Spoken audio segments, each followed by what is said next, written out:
My Bloody Valentine 3D is based on a famous cult classic, My Bloody Valentine, and it's essentially about a love triangle between my character Sarah and my husband Axel and her old lover boyfriend Tom. And it starts in the past 10 years before on Valentine's Day, where a lot of killings had taken place, and you're cutting to 10 years later on Valentine's, and the same thing's starting to happen again. And this story is about who is the one that's actually doing the killings. We've really set the character up so she's not like the kind of passive reactive character that they portray a lot of women to be, which is, it's really nice to finally have a female character like that in these kind of movies. It's not like your old school 3D where it's, you put on the red and the blue glasses and then you've got like things flying at you. It's not really like that. It's basically, a 2D film in 3D. So you're living in the film. The whole thing is 3D, and it's hard to describe because it's unlike anything you've ever seen before.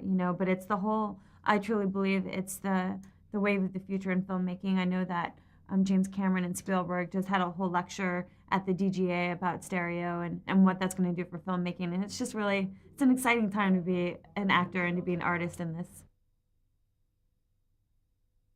The great thing about working with Patrick Lessier, the director, is that he is very character driven.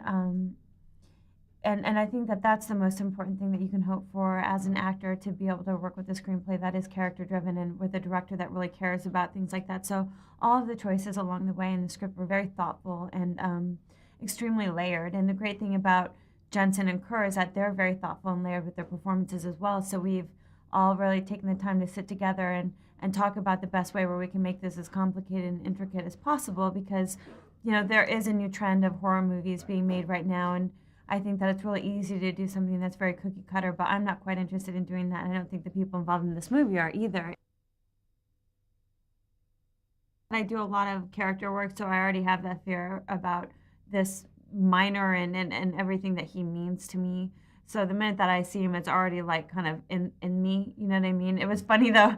My little nephew who plays my son in the movie, they're like, oh, he was walking by him in a scene, and Andrew turns around and he looks at him. He's just kind of into like, oh, if you're too afraid of him, we'll take him out of the scene. He's like, oh no, I was riding with him on the car way over. So this little 6-year old is like totally chill, and I'm like, freaking out. So it's kind of funny.